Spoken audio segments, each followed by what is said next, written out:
Hello and welcome to another Webster report on this Sunday, the 1st of February 2026 on our Gregorian calendar. As you can see, I'm just leaving the Dagobah system with Han and Chewie. Had enough of Earth, but then we found out we couldn't leave this place, so we don't even know where the Dagobah system is. We're just flying around, not knowing what's going on. I think we encountered Star Force earlier on, Alex. I just... not quite sure what's going on in this world anymore. How are you doing, pal? Yeah, not too bad. But I believe that there was some significant data dumps that are keeping. There have been a few photographs released, whether that involves Prince Andrew or whether that involves Trump, or whether that involves Mamdani, Zoran Mamdani. I saw a photograph of him with his groomers, with Bill Gates. It was there. Clinton was there. Bill Clinton was there. You know, all the interesting characters. So it looks like they're all connected. When I saw that photo of Mamdani, I thought, oh, right, interesting. You sometimes forget how far it goes back and for how long it's been in place. And because of that, we forget just how much all these people who don't like each other now were really, really, really good friends. You know, apparently Epstein tells lies because Bill Gates didn't catch an STI from Russian girls, apparently. So we've got all these finger pointings things going on now. But what is still happening, Alex? We still see this border peace. Look who's coming on this border peace now. And they're going to be given powers to make what? Decisions on what?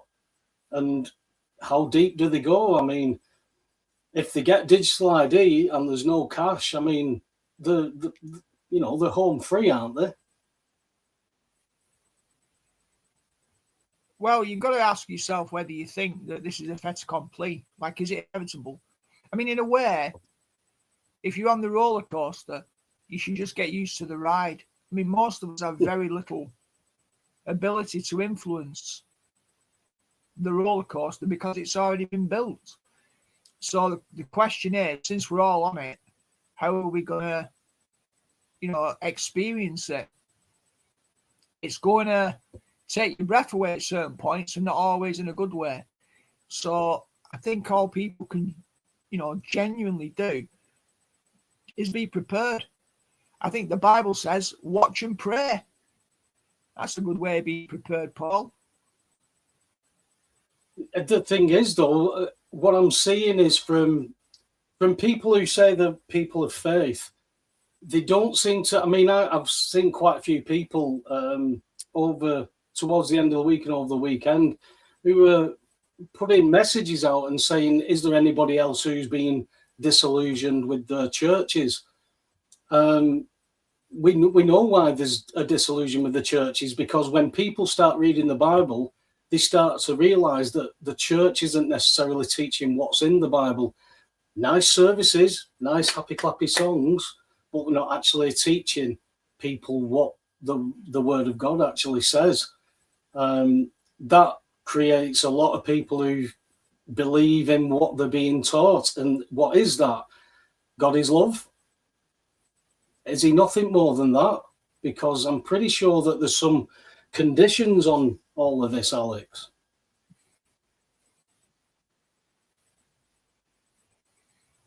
Yeah. Well, they say God is outside of history and outside of space and time. But is there a history of God? Because if there is a history of God, then it can only be the history of God's actions in the world, God's interventions in human experience. So what's that actually about? Is it just a bunch of statements and doctrines in a book? God is like this, God has a set of attributes. Or is it a much bigger story? And like I've said many times in the past, we're all embedded in stories, whether we like it or not. The only question is whether a story is something that's told about us and we're just characters in a story someone else has written? Or are we also authors of the story? So like, it seems to me, those are the two positions about stories. We might be a character or an actor in a story, but we can also be the author of certain aspects of the story. You know, so realistically, what view do we take? You know, and what is activism? Is activism just going to a march or a protest? I mean, is it all designed to make you feel better about your story? Because that's the other side of it, isn't it? When we become activists, it can be just so we feel better about our position. Like, if we feel better about our story, with a bigger, my story intersected with a bigger story. My story was part of a march where we all went to London and came together and protested about how bad it is. I'm actually doing something. So people get a sense of agency sometimes through activism, but not actually anything effective is happening. They just want to belong. They just want to believe they make a difference. Nothing wrong with that. We've got to ask, what difference does it actually make? And how are we going to live authentically in the face of all of this? Is it just about making my story make sense and then I switch off? Is it just about activism? What's it all about?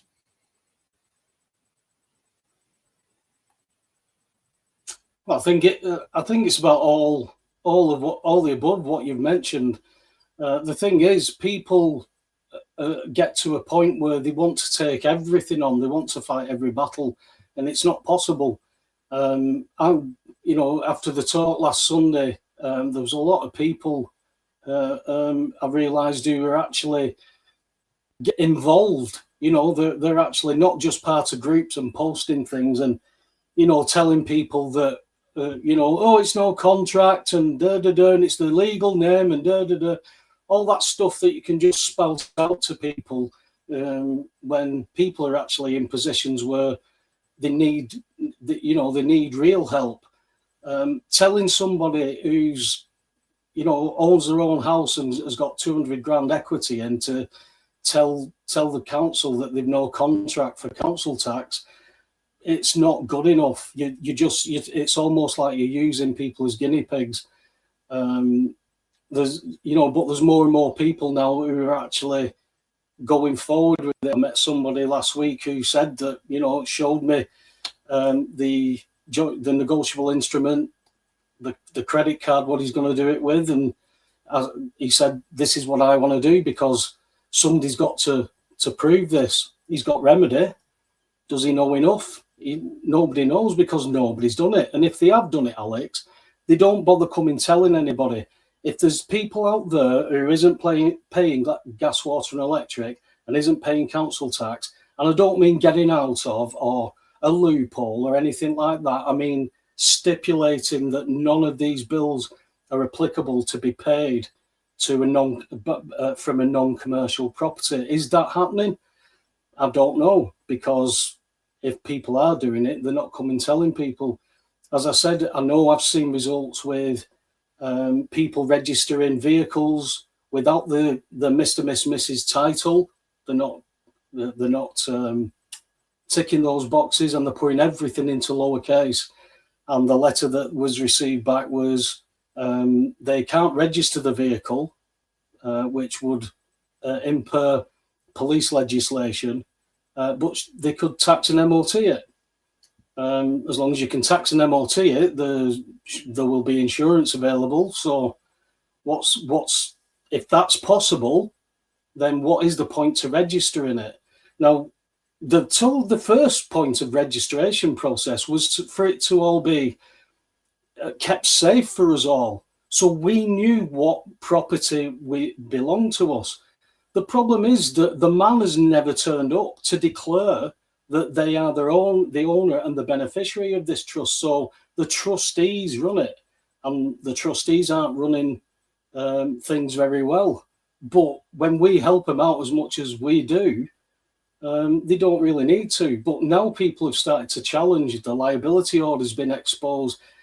Along on top of that comes this jurisdictional thing. You know what, Alex, I've been banging on about this for years, that if you register a property under a business title, that gives them carte blanche to say, let's presume it's a commercial property. Let's make sure that they pay these utility bills. Let's apply council tax, and we'll write to the shopkeeper, Mr. Miss Mrs. And if people write back or they believe that they pay them, then they just pay all this stuff. And these people are doing nothing wrong, because they're not obliged to tell people, Alex, that they are acting incorrectly. Ignorance of the law is no excuse. So when the foot comes down and the debt's there, everybody owes this debt. So anybody who thinks that they own the house and they've got all this equity, all that equity is going to get swallowed up for their share of the debt. And then the property that they live in, that they believe they owned, will be rented back to them and not necessarily thrown out. Where this will be the nobody will own anything and be happy. But we've never owned anything other than a piece of paper that said we're entitled to operate out of that premises. So we've been taught a new language that is only applicable in the Babylon system, and anything else out of that has been taught to be ridiculed. But now the numbers are picking up, Alex. We don't need everybody. You only need, a critical mass. As you said, is it all done and dusted, or have we still got a chance here? I think you've just got to keep going until we hit that wall, until we find out where these boundary lines are. Yeah. I'm not really sure myself which direction this is going to take, because the complex nature of the political scene is such that, people are still taking sides. People will use the disclosure of the Epstein dump as, proof of Trump this, proof of Trump that. I mean, I've seen it on the news feeds. People are still getting drawn into this game, that it's Trump's good, Trump's bad, Trump's indifferent. And I suppose because he is the most significant player on the world stage, it's inevitable that people will do that. But it does look as if some of the heat that will come on Trump, particularly with the midterms coming up at the back end of this year, it's going to have some fairly large implications. And, again, this whole idea surfacing of Trump being a client of Israel. So that's the anti-Zionist position that calls every Zionist a certain type of Jew. And we know what the crack is with that, because it sponsors the understanding that informs a lot of what Taylor says and the Q operation. So we're going to have to see now if Trump gets any kind of major heat about his connection with Epstein, what implications that's going to have for politics in general. Because he tried to impeach him twice before when he was in a position of relative weakness. Now he's in a position of relative strength. It doesn't look as if he's going to get impeached anytime soon.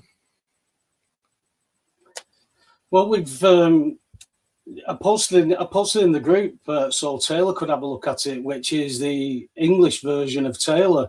A guy, I think he's called Charlie Foxtrot, who is our version of Taylor as a Qologist in England, pretty much saying everything what Taylor's saying. But what was intriguing, Alex, was he said that we are going to require a period of martial law. That, for me, is quite telling, because once we go under martial law, I don't believe there's anywhere in history where it's not led to bloodshed to actually get people back out of martial law.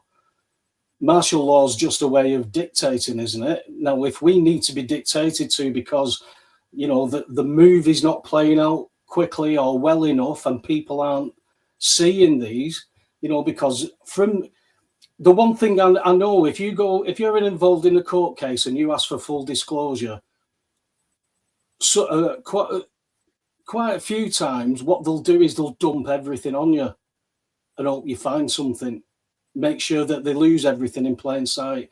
So 3 million documents and nobody knows what's going on yet. They pulled some chunks out of people who were there. I see Lord Mandelson, his husband was paid some money off Mr. Epstein. What's that all about? Trump is allegedly in these files as well, but is he in those files as part of the plan to make it look like he's that, and then he's going to expose it all? Because if that is the case, Alex, we do see somebody who is exposing things, looking like it's going to be some kind of a master plan that's going to expose all this evil doing. And then what comes after that, Alex? It's a peace board, it's peace and safety.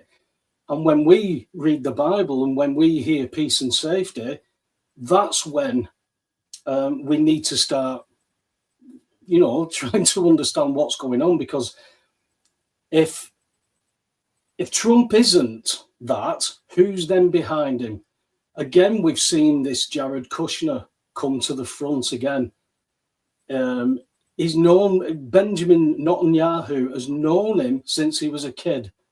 So all these things, Netanyahu talking years ago about Greenland and about all these countries answering to Israel. Trump is owning Israel according to the Q plan. I don't know which way is it, because you can see both sides of this, can't you? It's not necessarily the Q plan that is playing everything out. Somebody I think it was Megasaurus asked about whether it's Q and Trump that is playing the Bible story. They're playing the Bible story out for peace and safety. They can't play the full Bible story out. So whether they're playing it out on purpose, it doesn't really matter, because people are falling for this. I know people who call themselves Christians that believe Trump is the savior of the world. Is he? Or is he just part of a new plan that's bringing a new order? Because the old world order that they've been trying to get for ages, these Satanists and these child traffickers and all this, Trump and the White Hats are going to expose all this. This is what the Q is, the Q plan, what Taylor tells us about every week. And when you see Trump doing what he's doing, you see it's plausible. But you see ICE agents acting like they're going door to door in Fallujah. They're acting militarily, these ICE agents. Now, they're coming for immigrants. Some people are saying something about it, but look at the people who are saying it. It's people who are marginalized, people who, can be exposed as nutters because they're showing the immigrants as, illegals, who are child molesters, who are rapists, who are drug dealers. Those are the people they're meant to be going for, but they're saying they're going for people who've got kids, but they're still here illegally. If people don't say anything because they're illegal, then the immigrants are gone. So then who do they come after, Alex? Is it a political, somebody who's up against them politically? We've got to keep our eyes on this. But when we've got people calling for martial law on top of that, then I think we're in a very dangerous situation, mate. Well, as we know, Taylor, for example, I mean, I may be speaking incorrectly on his behalf and he might challenge us later on, but typically I would imagine Taylor would normally say, yeah, those ICE agents are just taking out the trash. The libtards just are the ones complaining. The libtards are the ones getting shot. And I think there was that footage of Elizabeth Warren talking about how this guy who got shot and killed was really upstanding, decent guy. And then in the footage of him kicking the light off the back of one of these ICE vehicles a few days before he ended up getting shot. So again, there's an information war going on. There's propaganda on both sides, and it's extremely difficult for us because, again, there's a polarized narrative. So if you just say it's just the libtards complaining about legitimate policing of migrants, the migrants that Trump is after are the ones that have been coming over and corrupting the culture. We see that in Europe. We see it over here. unless we've been misled that these migrant hotels are full of really decent, upstanding, moral individuals. But it does look as if there's been an agenda from the side that the Liberals would normally support. So, but when we see this clean-up act, we automatically assume, if we've found truth in that narrative about weaponized migrants, that all Trump is doing is sorting out the weaponized migrants. Now, that could again become smoke and mirrors, so that in fact he's doing something else, and it could morph into something else. And when people use power in that way, there's always a risk. It's always got to be time limited, but history doesn't reflect well on these situations where it's been justified to have things like martial law, because it tends to become a more entrenched tyranny. So it's very difficult for us with our popcorn watching this. And that's why I said before, like, watch and pray, because the danger is that people will just sit in a polarized camp. That's always the danger.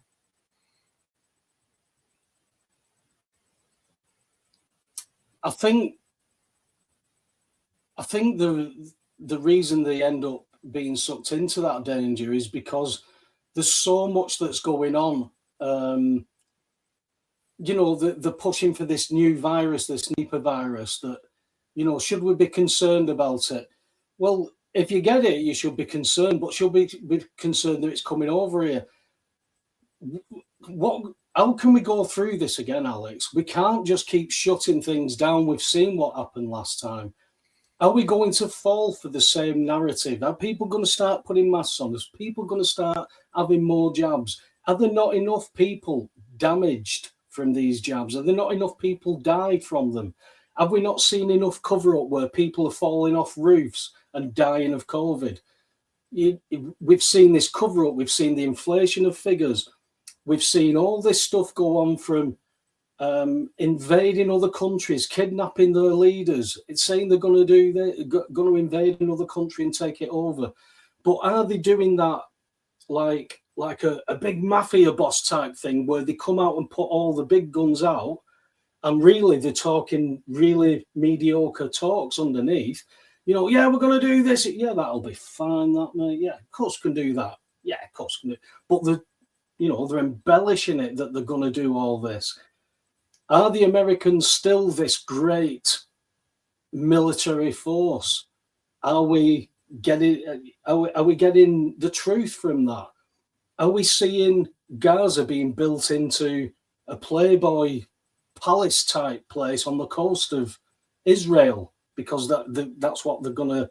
That's the Greater Israel Project. I've never heard them say they've stopped wanting to have the Greater Israel Project.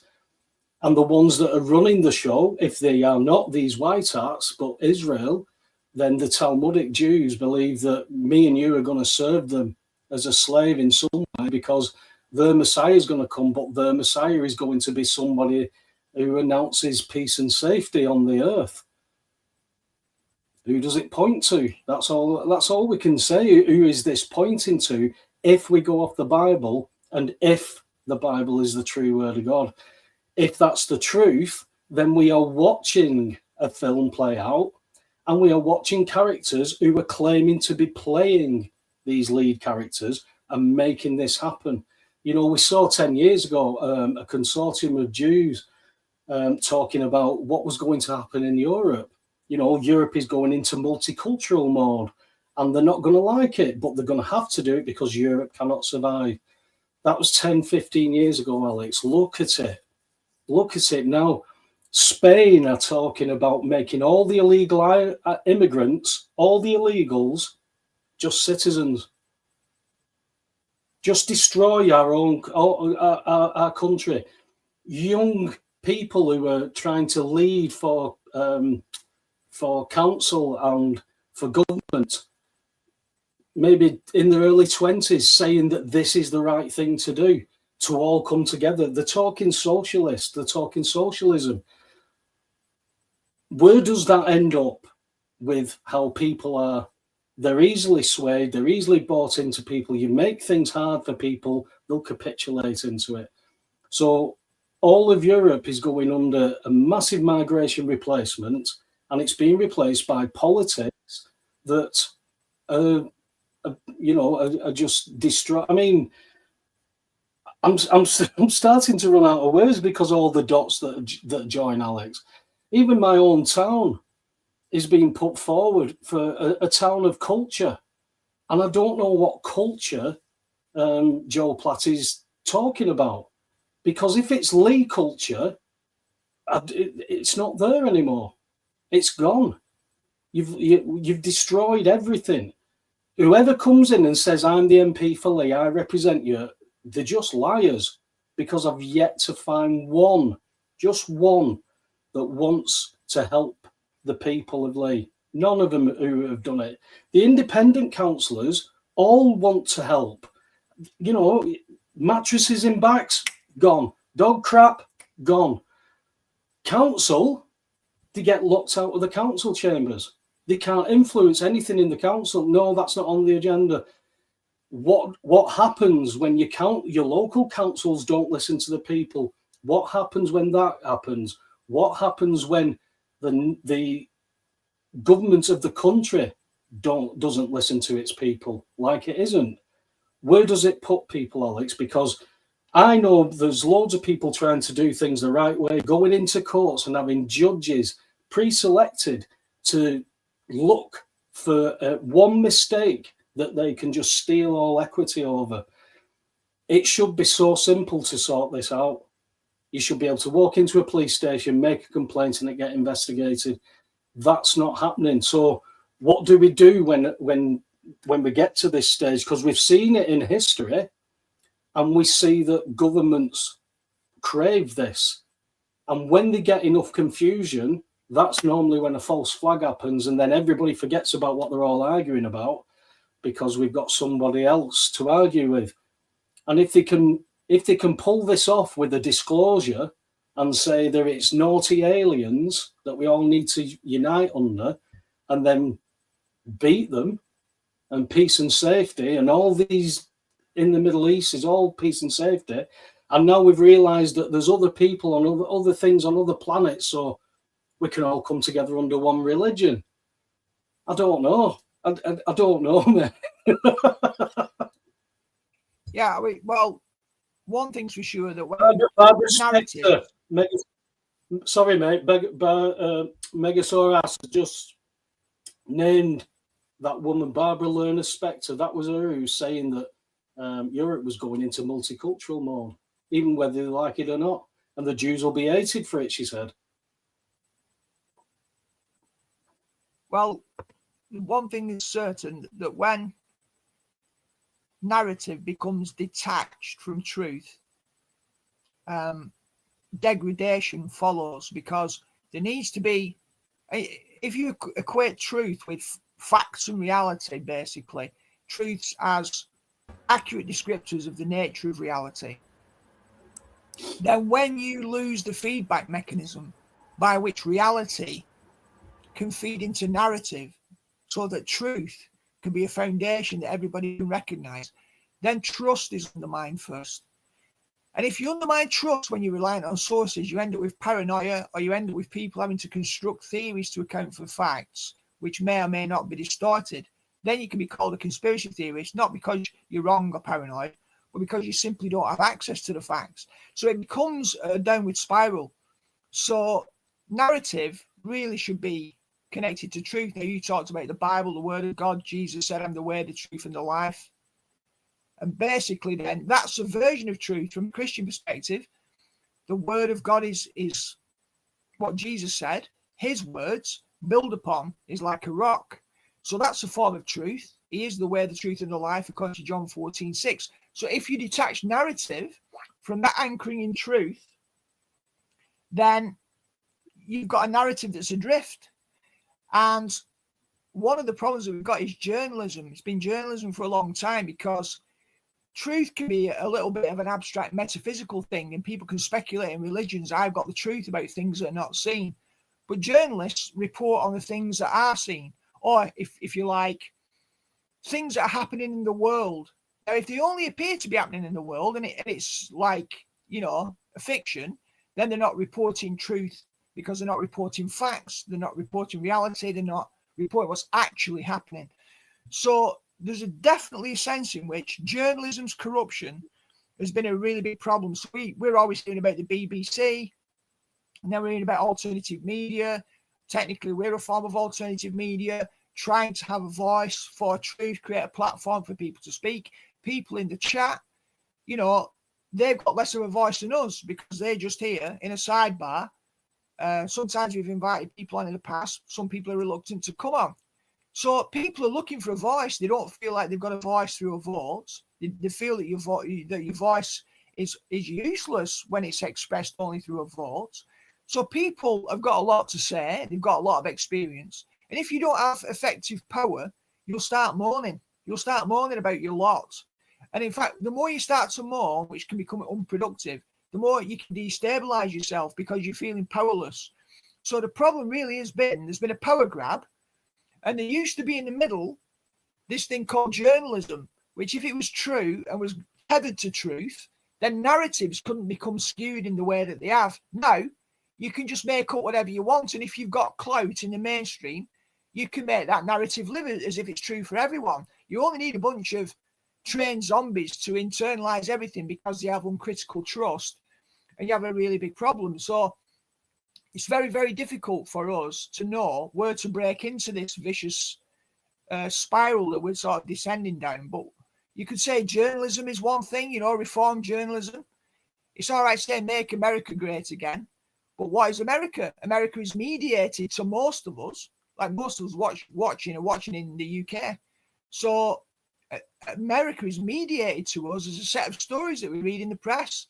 We see images of Donald Trump. Most of us don't actually meet him in the flesh. So we're always having a story mediated to us. And that brings us back to truth and reality and narrative and journalism. And so I would say that, you know, we've lost honest journalism, which would help us. But also, we don't really know as a result what to do. We've started complaining about things. We've become disempowered. We've become unbalanced. So the question is, how can we stay balanced in those circumstances? Well, I don't think we'll stay balanced by watching a narrative endlessly that's been detached from truth. So since we don't control the narrative, we can only create our own local narratives where we live, and we can only advocate for our version of truth. So what I'd say provisionally is, regardless of what's going on in the media, it would be better if the media was more honest and got, should we say, redeemed from the hands of corruption. But if we can't do that, we need to focus on narrative, acknowledge the narrative that we can't influence and let go of that, acknowledge the narrative that we can influence and focus on that and talk about that with other people, so that truth that we think we've got can impinge on their narrative. But we've got to decide what we believe the truth is. What is the bedrock upon which the narratives, the story should be based? So again, is it eternal life? Is it life now? Because Jesus didn't just say eternal life. He said, I've come that they might have life and have it more abundantly. That means now. So it's not just an otherworldly thing. So what is truth? What is going to be the thing upon which you build your personal reality, regardless of the movie that's going on? Sitting there on the sides having an opinion is just going to depress you because you have no power, no effective power. We're all spectators getting a popcorn out, now either getting fearful and biting their nails or cheering on Trump. It becomes cinema. So if we can't influence that and the vote is meaningless, you've got to look at your own life, your own neighborhood, your own community, and say, what is my story? And within what bigger story is my story set to make my story coherent? You know, Robinson Crusoe on his island, he knew there was a world out there, but he was only exposed to his island and waiting for a ship to come and rescue him. Most of us are part of a bigger world, right? So if your narrative isn't totally insular, it is going to overlap with the narrative of others, your neighbours, your family, your local community. That's a narrative you can do something with. And then if you decide what's anchoring your narrative in truth, then you can fight for that truth, develop that truth, talk about that truth, incorporate that truth into your narrative. But if you're just a spectator playing a narrative game, you're like somebody in a relay race passing a baton on, saying, hey, look what we've seen today, look what's happened this week, look what's going to happen next week. Here, pass it on. It's not going to achieve anything. We need truth reconnected to narrative, and we have no control over the bigger narrative. So create your own and decide what truth is? I think it starts with questioning the narrative. Even only just this week, new information coming out about Lucy Letby. You know, she's this convicted serial killer of babies, and yet it's looking like there's good evidence to put doubt on that. And my first ever information I ever got from a county court, any court building, it was actually Crown Court when I was in jury service. If there's a doubt, not guilty. So now they're finding doubts. One of the babies has got a bug, a deadly bug in its lungs at the time of death. That's a doubt. But it wasn't made that there was any doubt whatsoever, Alex. She was guilty, and the media perpetuated that by just keep publishing, you know, well, that's the information we were getting. Well, that's where investigative journalism comes in. And I don't believe that we have such a thing anymore. Maybe independence. You know, the factor is you may not be able to travel the world and go and get hard facts from places anymore like they used to have to do in the old days.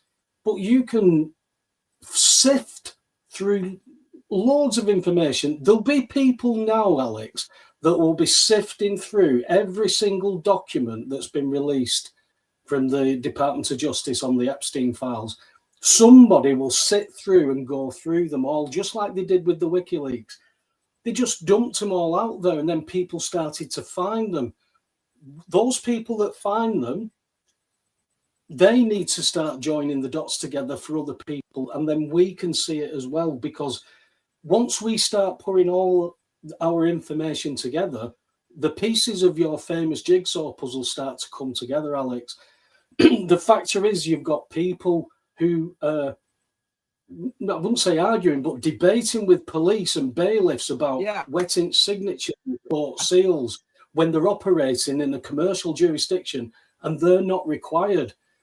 That's the point. If they're doing what they're doing and you're saying that this is a private property, then you're exposing what they're operating under. That needs to be taken forward somewhere.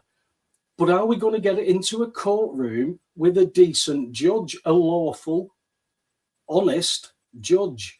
I know that there are lawful, honest judges, decent barristers, solicitors, but are they going to pick a side soon? Because doing nothing, you've already picked your side. It only takes good people to do nothing for this evil to persist. And then do we get past that fulcrum point? Martin Niemöller saw it.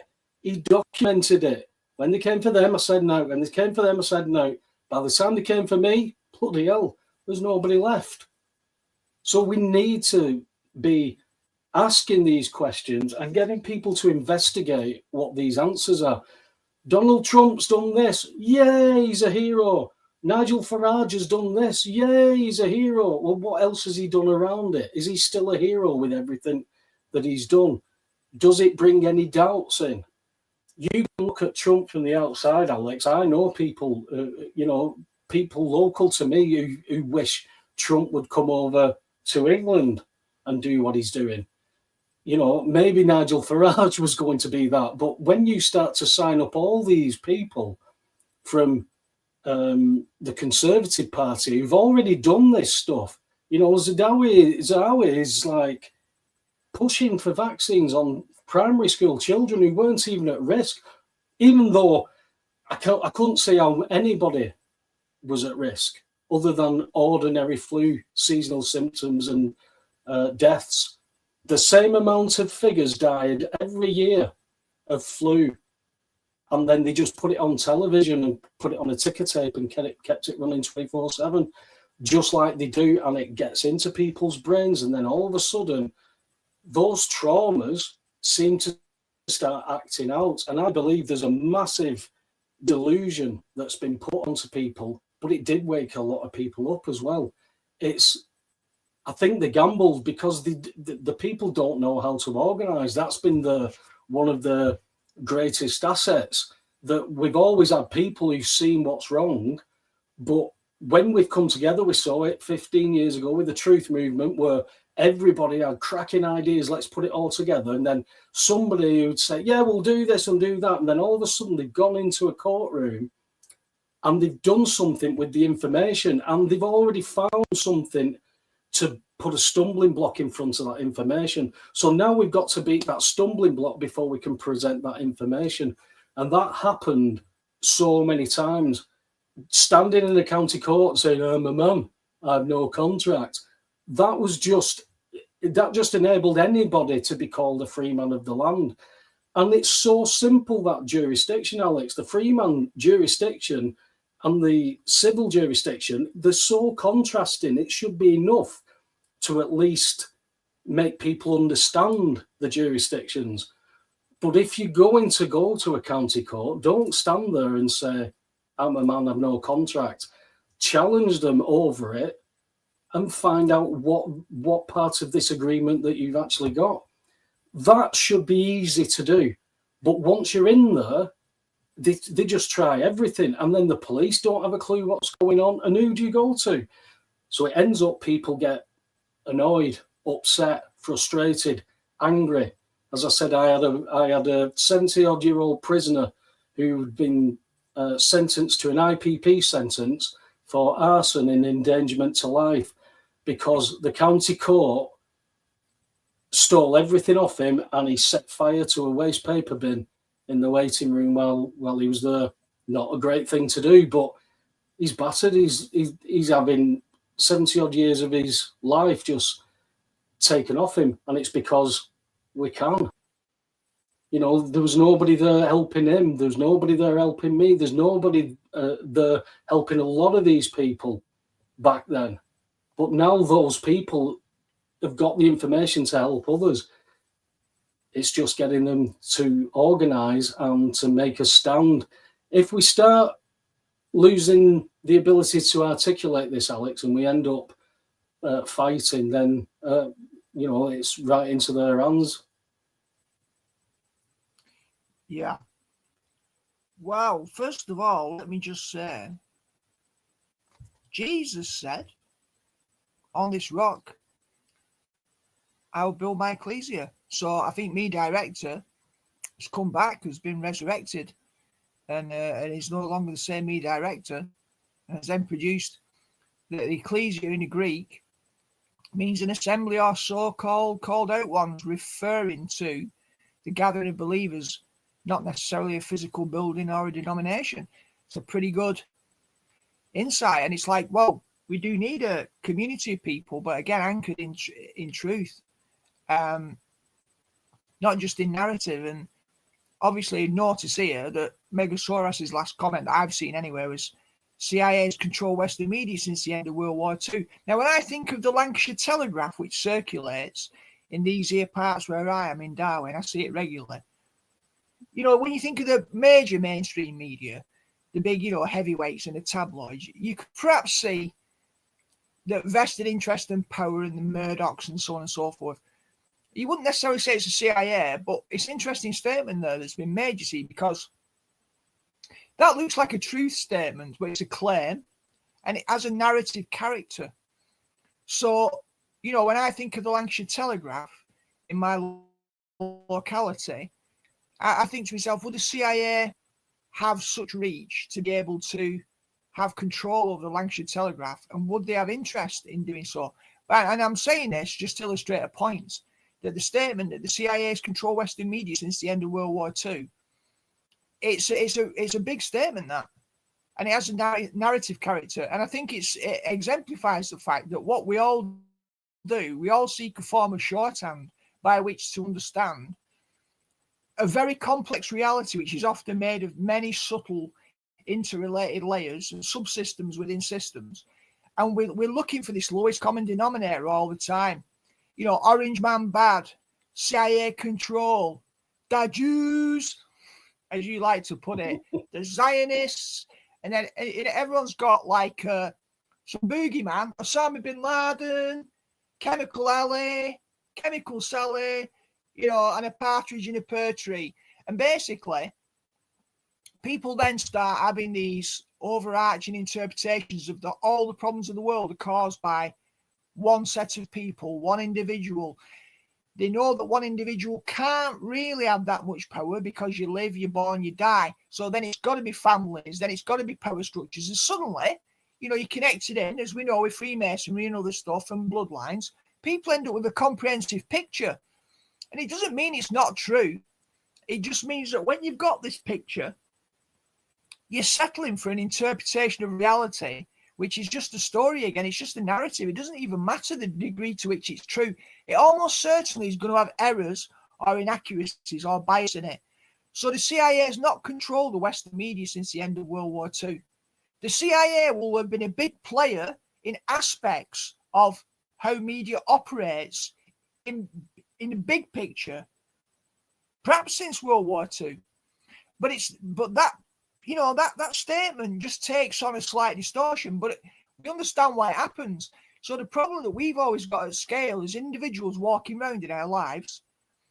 We've got a really big picture that's really complex. It's affecting us a long way down the food chain, and we want a simple sledgehammer solution for why it is that explains everything. But that's not how it is. That's the problem with Q. It doesn't matter how plausible it sounds. It's highly unlikely, highly implausible that any single narrative defines the totality of reality in any situation. Highly unlikely. So, but that's what we're looking for. We're looking for a form of certainty. But if we buy into the certainty, if we buy into our stories with certitude, we start making statements that are carte blanche. And then we think we know the answer.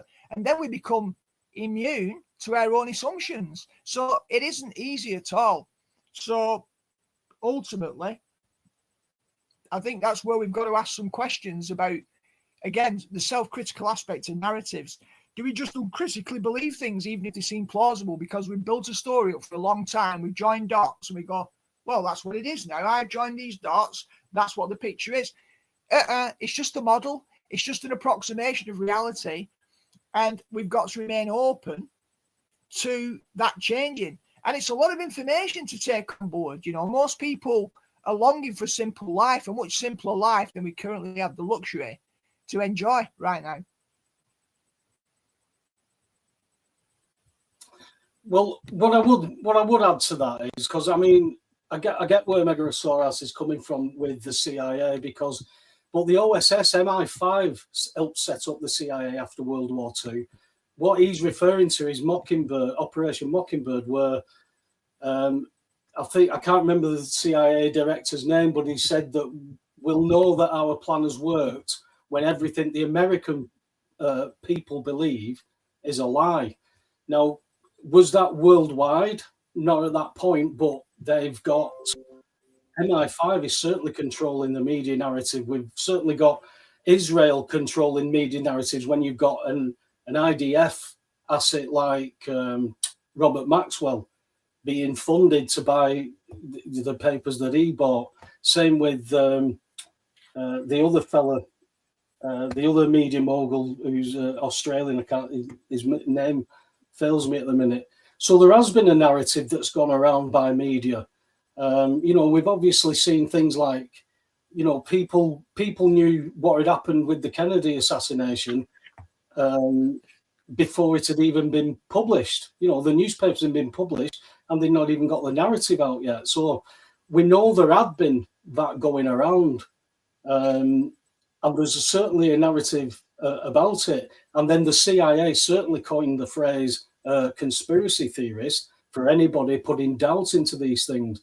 But it's got to come down to common sense. If you've got a question about something, then that, especially when we're talking about the kind of traumatic operations that we've had done to us, you've got questions. Those questions must be answered. If you're called names or it's being made illegal, like talking about things now on X or on Facebook, people are being arrested and sent to jail. I don't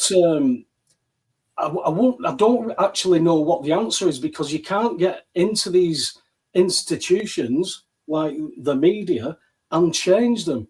So it had to be independent media, like you said, even down to people, platforms like ours.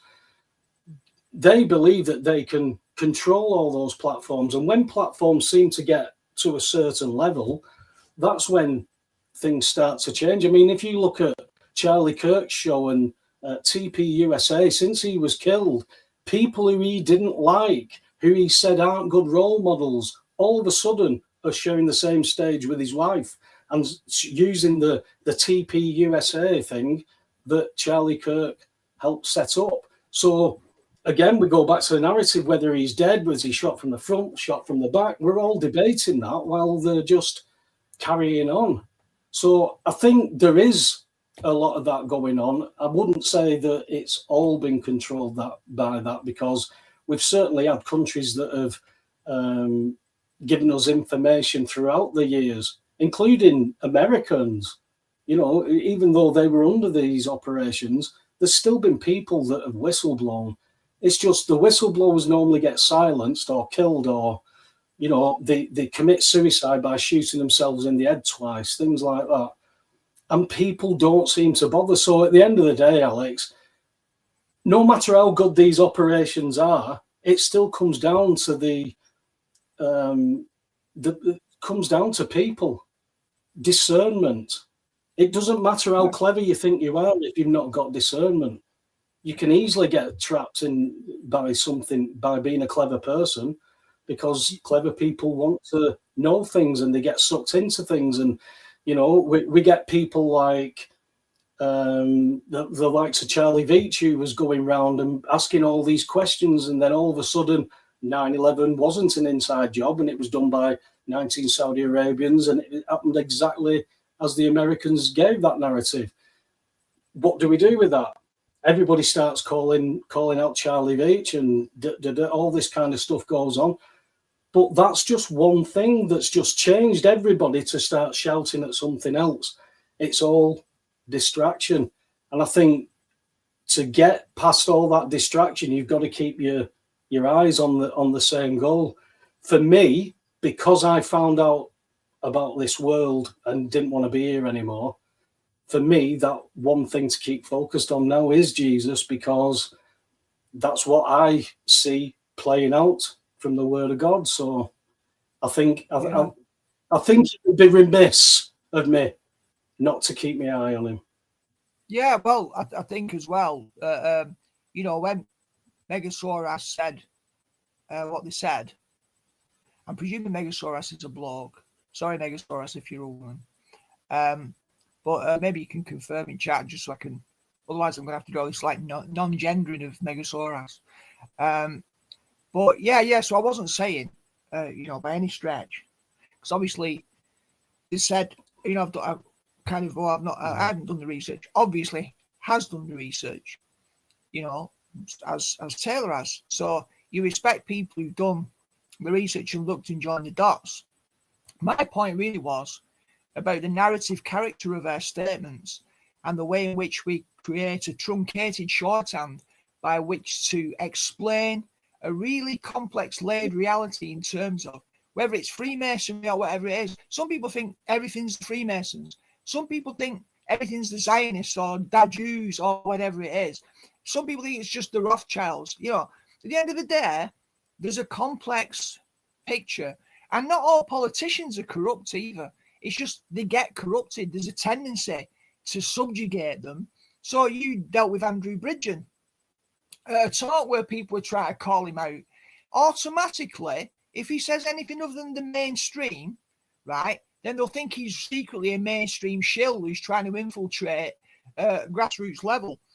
So once people have got these very fixed stories about the nature of reality and it just doesn't change, anything that becomes a datum outside of that story, so it's outside of that sphere, they go, that's an anomaly. Well, how can I explain it? Well, I'll just flatten it. My story explains that.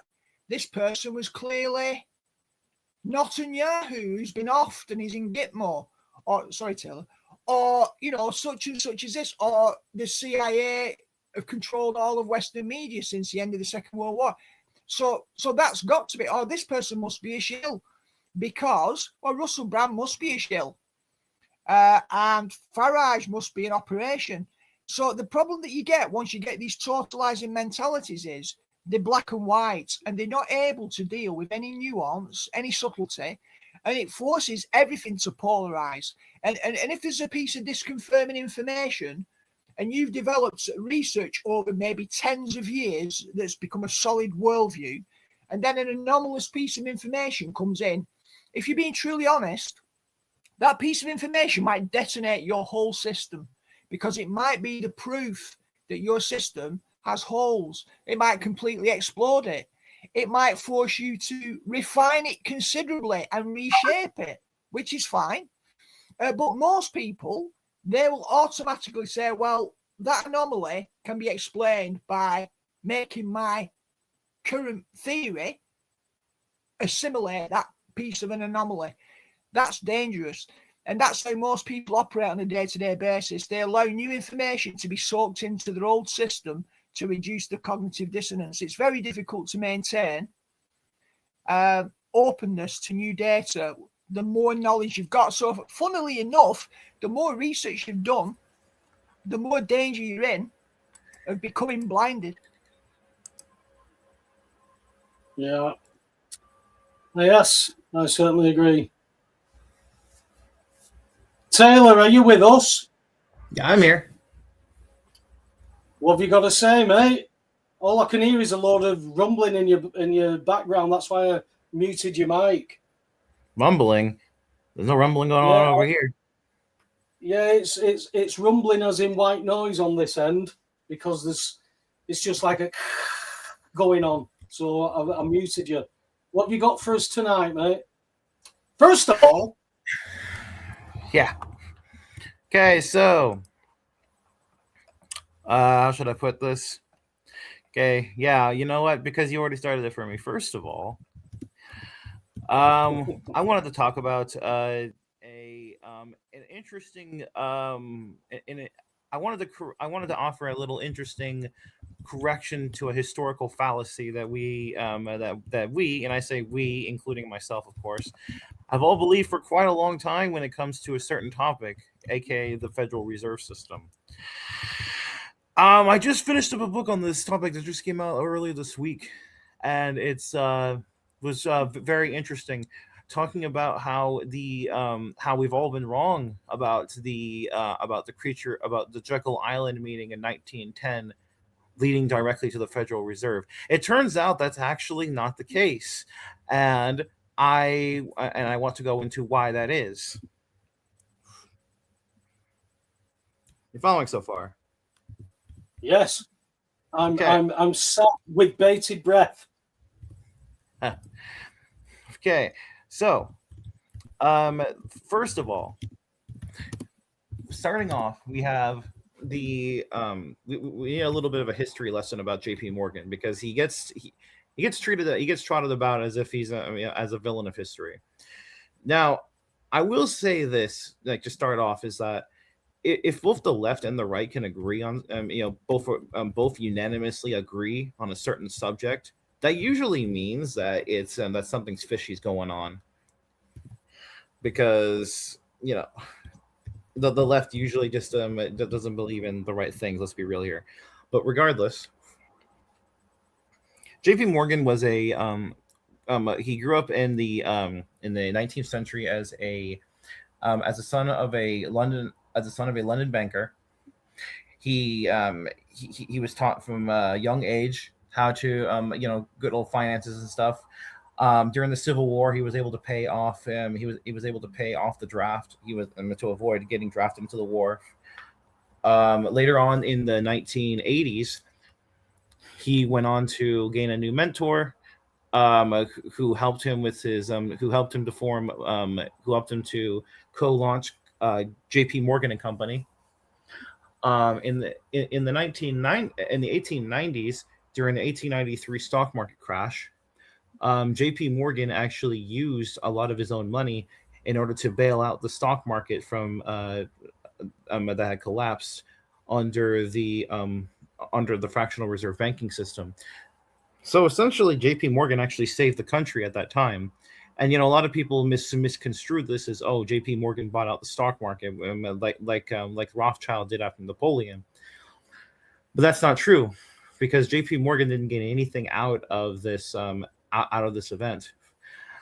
Moving on, though, later on in 1907, during the or actually no, not 1907, we have the 1896 presidential election between McKinley and William Jennings Bryan, which was basically this was a big election, by the way, because this was pretty much the defining moment of gold and of gold versus how should I put this, versus ruining the monetary system, because the Democrat, quote unquote, progressive candidate William Jennings Bryan, he wanted to introduce free silver into the system in order to dilute the money supply, whether unknowingly or willingly.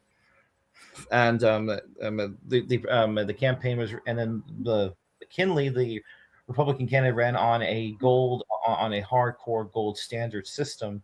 J.P. Morgan was one of his was one of the key people to help him to help him with his campaign, financing his campaign and getting him elected in 1896.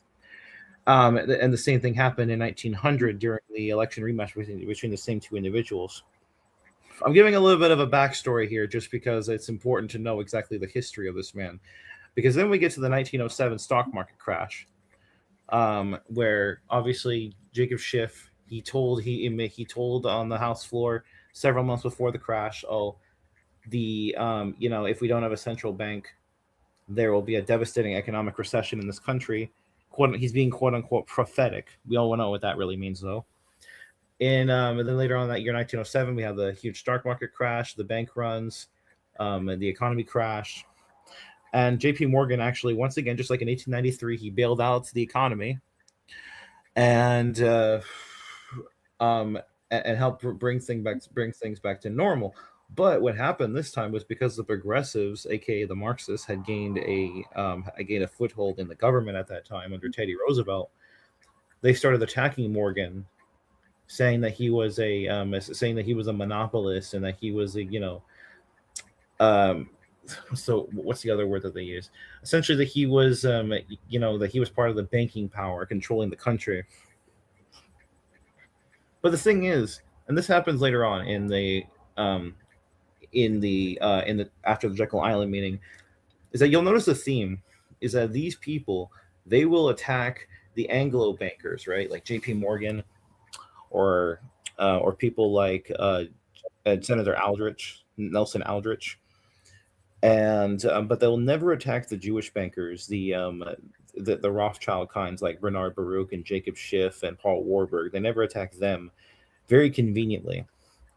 So in 1910 we have the Jekyll Island meeting, which, by the way, the Jekyll Island meeting, yes, well, it is true that it did obviously happen. There's no denying that. The thing is that the purpose was not to form the Federal Reserve System as we know it today, but rather to create a national banking association, which would be a decentralized banking system that would spread across the country, where involvement is completely voluntary and can be reversed at any time, and essentially was supposed to act as a lender of last resort, because obviously the public couldn't keep on depending on J.P. Morgan to bail out the system every single time a stock market crash happened. So these powerful men got together on Jekyll Island in order to discuss this, in order to put together as I said, this thing called the National Banking Association, in order to tackle this problem of now, obviously, if you get to the root of the problem is fractional reserve banking as a whole, but that's a whole nother story. What happened after that was Senator Aldrich, as we know, he represented the meeting on the Senate and the Congress. He presented the National Banking Association, and what happened was that the Republicans were in favor for it, including the sitting president at the time, William Howard Taft, who was a pro-gold conservative and was anti-progressive. He was also against putting sanctions on Russia and spewing anti-Russian propaganda. So there's that. And then, but what happened was that this bill, it was attacked relentlessly, but by the New York Times and the Democrat-controlled press, and the politicians. them, aka the Jewish Wall Street bankers. They attacked this plan, saying that, oh, this is unconstitutional. This is they just want to rule this is the money power. They want to rule the country. And a lot of good-minded people like Charles Lindbergh Sr. Were also ended up duped by it as well. So, and so what happened next was we had the infamous Titanic incident. Many of the people who supported the Aldrich Bill, like John Jacob Astor, Benjamin Guggenheim, Isidor Straus, they ended up dying on the ship. Strauss, in particular, owner of Macy's, he came out. He was part of the association pushing for the National Banking Association that was hatched on Jekyll Island. He died on that night on the Titanic, as well as John Jacob Astor, who was the richest man in America at the time, even more rich than J.P. Morgan and John D. Rockefeller. And he also had ties to Republican politicians as well, and he was a hard gold conservative. And then, of course, there's Benjamin Guggenheim as well. So you have this whole thing, and J.P. Morgan was supposed to be on that ship as well. As we know, he canceled at the last minute due to things that came up. No, I do not believe in the story that J.P. Morgan set up the Titanic to sink in order to kill off people who are opposing the Federal Reserve.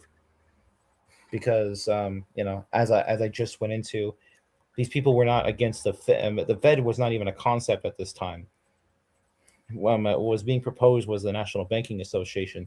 Now, anyway, after these people were dead, and J.P. Morgan, pretty much the only sole survivor that really that had any weight when it comes to finance in order to help push this bill, he was relentlessly attacked by the Marxist-controlled media.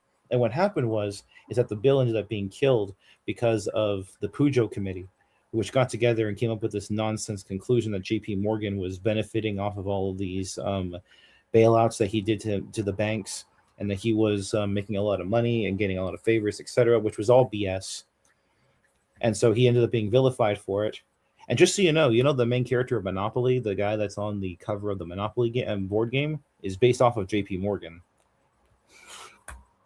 So I look for that little Easter egg in there. So after that, what happened was that we had the pivotal election of 1912. I've talked about this before, where Jacob Schiff, Bernard Baruch, they all got together and they got Woodrow Wilson. As you know, if you've listened to Benjamin Friedman's speeches, Woodrow Wilson was owned by these people. They had him, as Curtis Dahl, son-in-law of FDR, said, they had Woodrow Wilson Bernard Baruch led him like a poodle on a string. At the Democrat National Convention, what happened was that they knew that this man, this stiff-looking dude from Princeton, who they pushed to be governor of New Jersey, had no chance against a conservative and pro-gold standard Republican, William Howard Taft, because the Republicans had ruled American politics for the most part nonstop since the days of Lincoln. At this point, the only one who slipped in there at this point was Grover Cleveland, and he was a conservative Democrat, pro-gold standard Democrat, back when the Democrat Party actually was still a relatively good party. But moving on, so what they did was they recruited Teddy Roosevelt to run third party in order to split the Republican vote, and this is, if people talk about election tampering, this is probably one of the biggest election frauds, election tampering cases I can think of in the United States history. They literally recruited this man, Teddy Roosevelt, to run third party just to split the Republican vote so they can get their man Woodrow Wilson in with a minority of the popular vote, 41% of the popular vote. And there's a whole bunch of other stuff that goes into it, but the story's already running a little long. So, getting back to J.P. Morgan and the Fed, what happened was that when Woodrow Wilson got in there, pretty much any chance of this National Banking Association coming in was canned. There was it died. And what happened after that was that the Jewish bankers, the Paul Warburgs and the Bernard Baruchs and the Jacob Schiffs and all those and all these other people, Samuel Untermeyer, You know, all these people, what they did was they took the skeletal structure of the idea of the National Banking Association and they restructured it and into the monstrosity central bank scheme that we see today, which, by the way, Senator Aldrich and J.P. Morgan were heavily opposed to the Federal Reserve bill that was passed in 1913. And unfortunately, of course, J.P. Morgan ended up dying under very mysterious and suspicious circumstances in early 1913, which led the only real remaining opposition to the Fed gone. So, you know, I hope I explain. With that, I hope I explained a few things that we've pretty much been wrong about blaming Senator Nelson Aldrich and J.P. Morgan for the Fed and the Jekyll Island meeting leading directly to it, when it's just not true. These people were fighting against the very same people that gave us the Fed. It was the Anglo bankers versus the Jewish bankers, and the Jewish bankers won. So at the end of the day, I really feel like that this is a part of history that I hope really gets corrected, at least in our community, because this is an important story. Okay, what happened to J.P. Morgan's money, Taylor? He didn't really end up with much. As you said, when he died under those suspicious circumstances, he wasn't really worth that much. What had happened to all that? Because, as you're saying, you're correcting a narrative, but the narrative goes on further that, those Rothschilds and Rockefellers that you're saying, the Anglos and were going against the Jews, they seem to have had quite a bit of influence and money that was involved in all J.P. Morgan's stuff. So the Rothschilds did want the Federal Reserve. There were people against it on that boat. J.P. Morgan did come off that boat on that morning. Again, you're right. We are open to speculation on whether the boat was this or that. There's evidence that it did list. There's evidence that shows it could have been the Olympic that went down and not the Titanic. Was that an insurance job? All those are still questions, Taylor. We can't just say it's just bullshit, but I appreciate you bringing that up, because that means that people have got to go and then study this for themselves, because that's the point to bringing this information. You bring your information, me and Alex bring ours. Between the information that we all have, people have got to say, we saw, me and Alex was watching a lecture by Michael Heiser, and they were talking about the stuff that is in the Bible and the stuff that people bring as traditions and the people, what they interpret. We don't know until we actually sit down to discern all this for ourselves. So we have to have everything on the table until we say, right, that is out of the way. What you're saying is we can put all that stuff to one side, but I don't think it's certainly taken off the table yet. But it's a good insight to what you brought there, Paul. Have you got anything to present?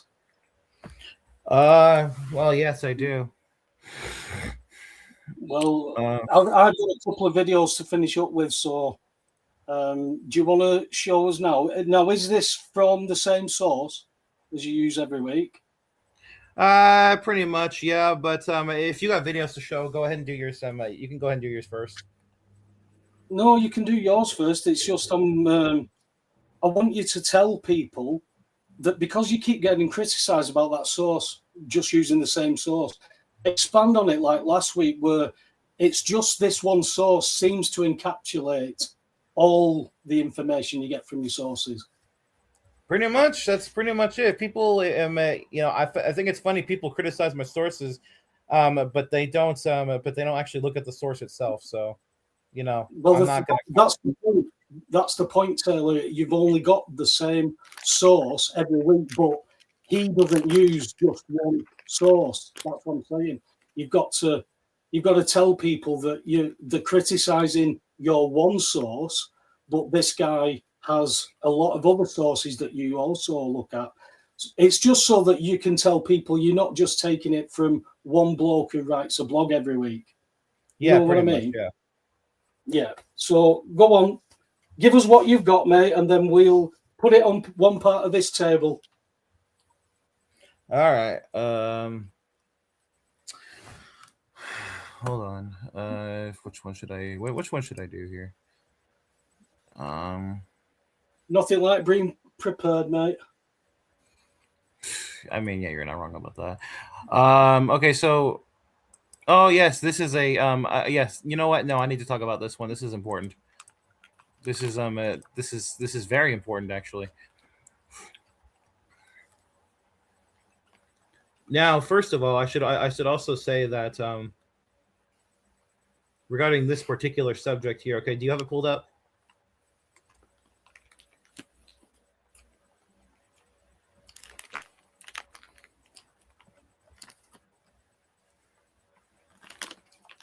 You have it pulled up? It's on. Okay, just making sure. So we got this right here.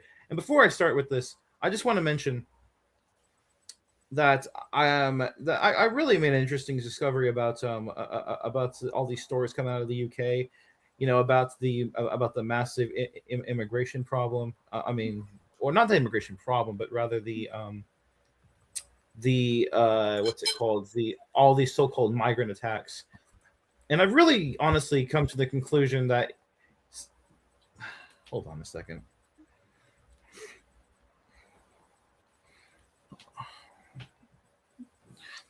Okay, right here. No, let me just get to this first.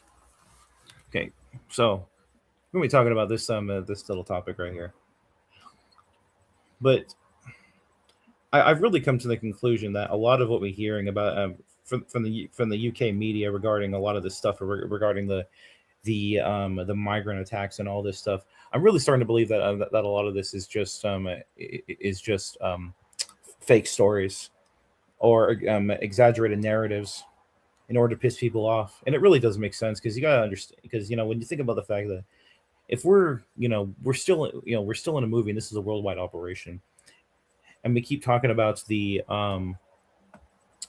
this problem, which we'll get to right now, with notwithstanding the frustrating delay and the long-awaited storm to shake the piss out of the bewildered boobs of normedom, there continues to be so much openly tangible winning to report on so many fronts.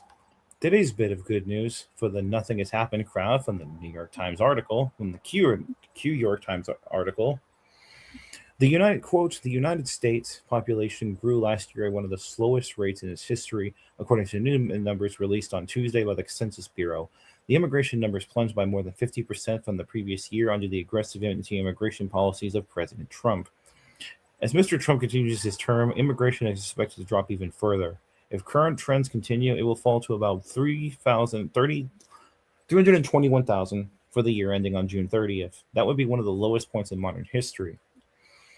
As Mr. Trump continues his term, immigration is expected to... Oh, wait, no. My bad.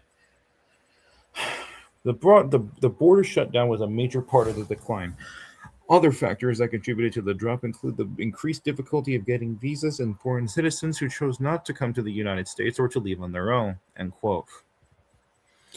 Could this mark the beginning of a reversal of the infamous Jewish supremacist Kalergi plan deliberately designed to overwhelm and ultimately blend the white man out of existence? Well, it's a start, but even if the nation finally gets a hold on managing the immigration element of the demographic transformation, another serious problem remains. Right here, in 1924, Count Kalergi of Austria openly prophesied the blending out of the white race. Kalergi openly recognized Baron Louis Rothschild as one of his benefactors and a personal friend.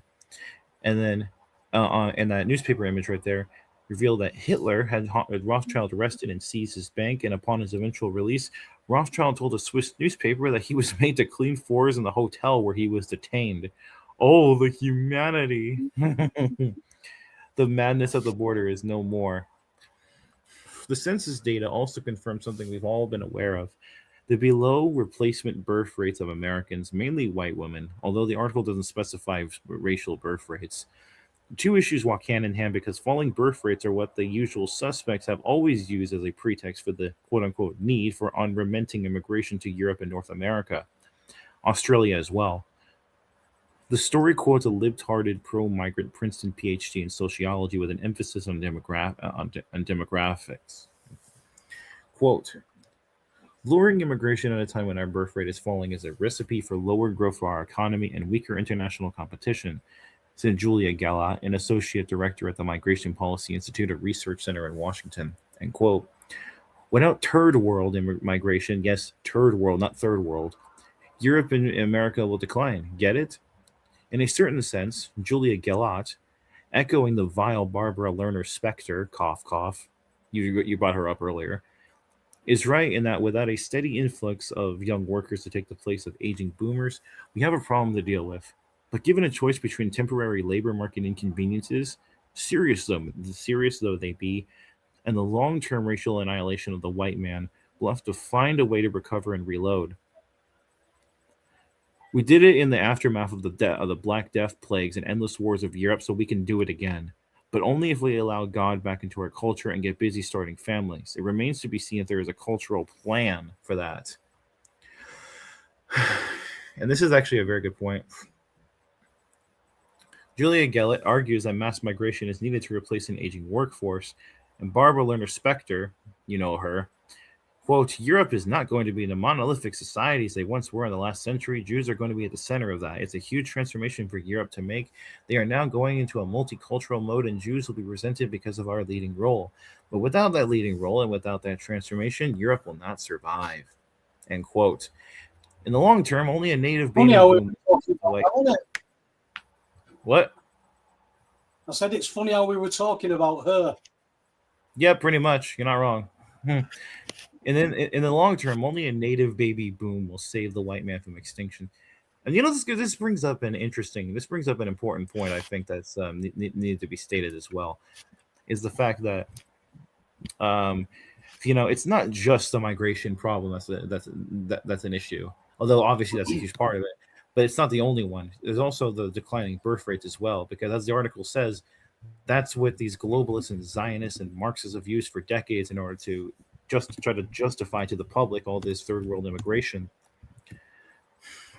Because, technically, Specter is right with that in the sense that if the aging population of Europe and North America dies out, then there won't be any replacements unless there's huge amounts of immigration.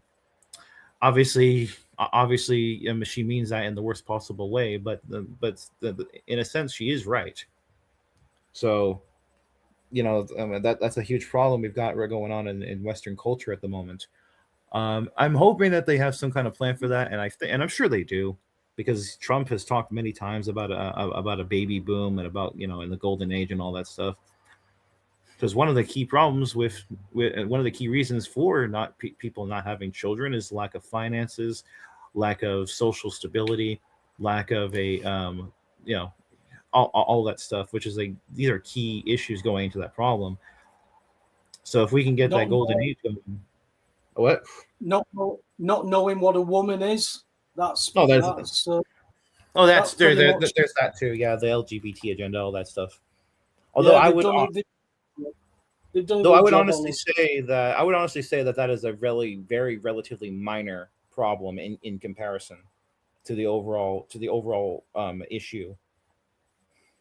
Because I don't think so, mate. I think I've spoken to proper lesbian activists from the late 60s, early 70s, and they are no longer activists because they realised what their activism and their actions have brought in. That opened the door for all of this. So no, it's not a minor part at all, Taylor. We've been attacked on every single level that you can think of. So I think we've got to look at the people who are utilising this, and these are all, you say it yourself every week, these are all psyops, but they're separate. And then we've got the individual psyops, because individually we've all got a fractal piece of this reality that we share. And if your fractal piece changes, good or bad, then the reality of the world around you changes to reflect that. We hear it from the the secret people and the ones who order from the universe and things like that. Just believe you've got the Lamborghini in the garage and it'll be there. That type of thing. Well, it's where we're going to put the faith. And as your article said, God is the one thing that's missing. And then people start talking about God and people say Jesus, but they're not actually following what Jesus said. So when you mentioned earlier on, Taylor, rightly so, that Christians were following all these things that weren't true. These are people who are nominal Christians. I'm a Christian. I used to know people who said they were Christian because they were American, because America's a Christian country. Are you Christian? Well, yeah, I'm American. That's not the same if we're going to go off what I thought Christianity was, which was following what Jesus said as best you can. But when you don't need to follow those things, and the 10 Commandments become the 10 suggestions, that's where we've ended up. And it's been indigenous. It's been basically it's the white people of these countries have been put under this pressure. I mean, we went from one man going out to work and the woman staying at home to bring up family because they could afford it. Then all those things, what you mentioned about finances, Taylor, all crept in. If you go back to, I think it's something like the 1950s, black marriages in America were like 96%. They'd stay together. Look at it now, Taylor, and that was because if the man was in the home, they got less money. So they've attacked the societies that were there. Then they're going to replace them with those migrants because they're not having children. So I think it's a one big melting pot, and I don't know how we, I don't think we can stop ourselves from getting splashed with it. We've just got to work our way through it. So I'm gonna try. I'm going to try and see if I've got 3 videos. We'll see if they play. Let me know if you can hear them at least in the chat room. And we'll see where we go. We'll see what happens. Are you still with us, Alex? I am. Yeah. It's great. Is that AOC? It is. Oh boy. It's not AOC. It's not her. Okay.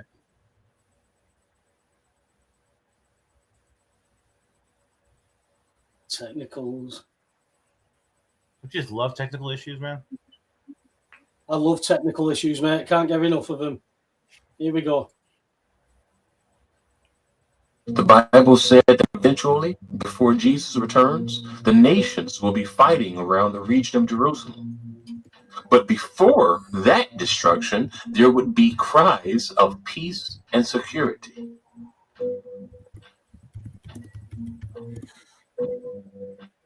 And here we see one of the most significant peace agreements among Middle East nations has been passed.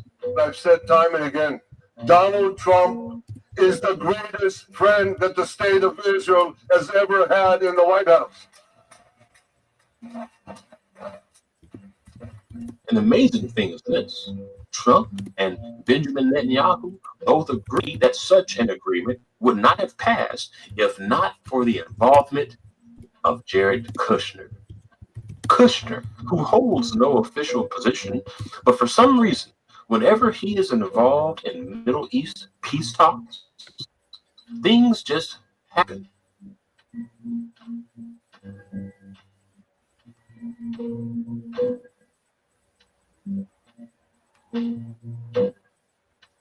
Now that the war is over, if you want to integrate Israel with the broader Middle East, you have to help the Palestinian people thrive and do better. We're just getting started. Things just work out when he's involved, which is why he is now back into the picture. Kushner, the man who years ago brokered the Abraham Accords, bringing together the Abrahamic faith through economic empowerment. Kushner, the man who made history with the purchase of one of the most expensive properties to be used at his main office, the 666 building. Kushner, the man who made it possible for the U.S. Embassy to be set up in Jerusalem exactly 70 years after Israel became a nation. This is Kushner we're talking about, the man who just recently started his own billion-dollar artificial intelligence firm after making a groundbreaking purchase with Electronic Arts. This is Kushner, the man who, by coincidence, knew Israel's Prime Minister, Benjamin Netanyahu, since he was a child. Can I reveal, Jared, how long we've known you? Can I reveal, Jared, how long we've known you? Well, he was never small. He was always big. He was always tall. But Jared Kushner, That's what she said. well, let's just say he is someone to keep your eyes on. Years ago, we predicted that much more would come from him. And we are seeing exactly that. He's a very interesting fellow.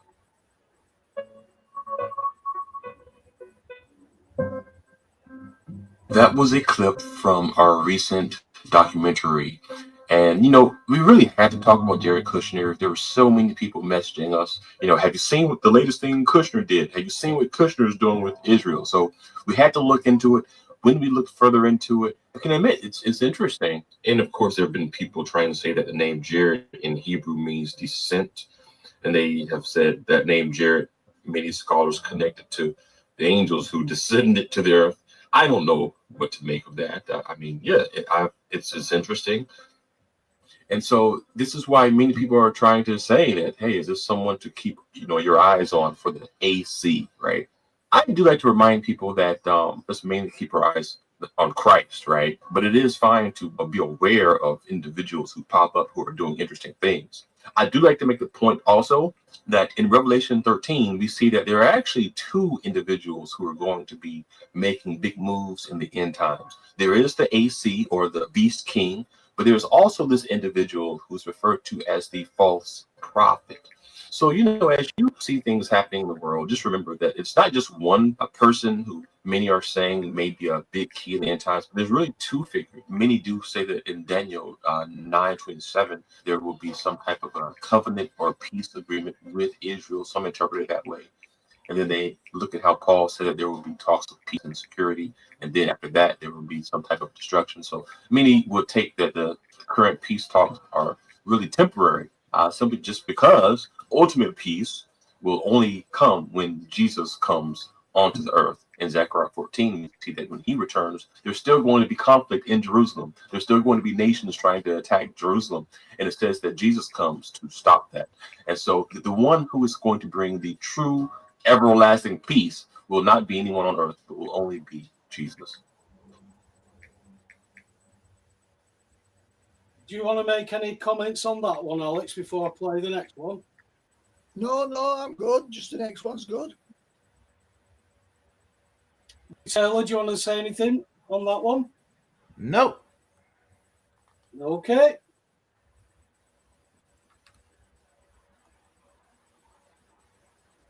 Jared Kushner wants to build AI hubs, cloud storage, and digital ID systems in Gaza, while a bunch of billionaires have backed and calling it the future. But I'm telling you, this feels a lot less like business and a lot more like Biden. They're talking about creating a tax-free digital zone. It would be a smart city powered by artificial intelligence and global data. When you centralize data, identity, and control in one system, it sounds like the infrastructure of the beast. Here's what you can tell me that I want to tell you is very important. He's about 18 months, which again would be, let's say, the spring of 2027. He said, just trust me, everything is going to change.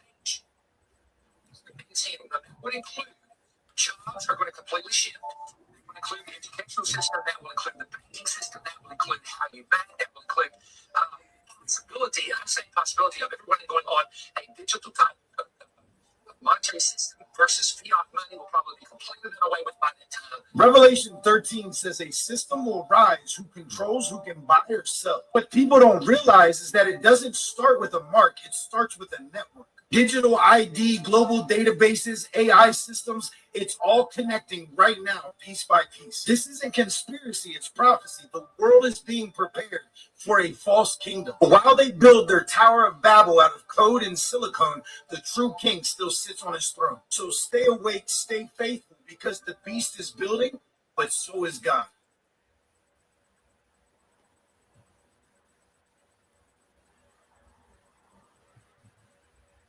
All that had to happen this entire time. Minnesota State Patrol moves in to arrest protesters. Here we go. You are now under arrest.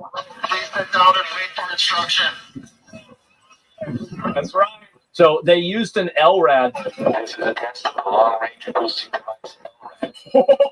That's the only thing that needed to happen. This is all that had to happen this entire time. Minnesota State Patrol moves in to arrest protesters. Here we go. You are now under arrest.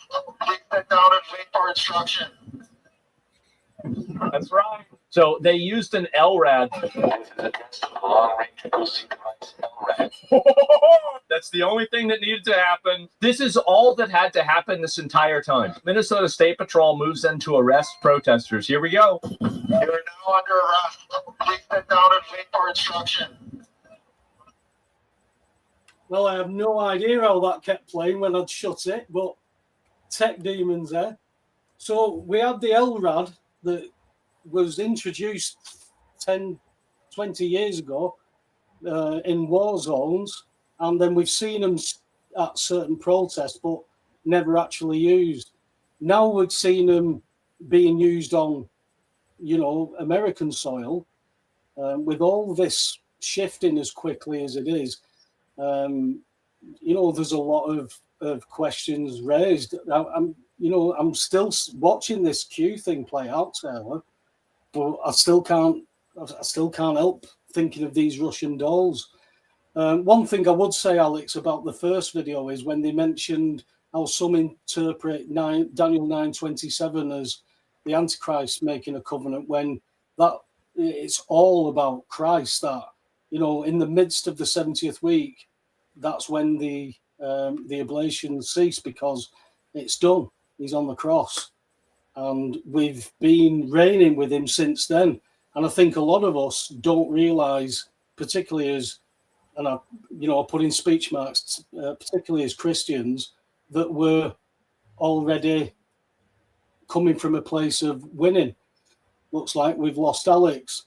Have you anything to add about that? I know you said, Taylor, that I don't know if you watched the guy's interview, the Ologist from England, but he seemed to think that we need some martial law, which is, I've got my misgivings about that. So have you got anything to say on that one, mate, before we start to wrap up? Because we've got about 15, 20 minutes left.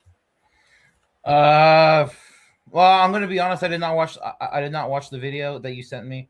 I've been doing other stuff, so I do apologize for that. I'll be honest.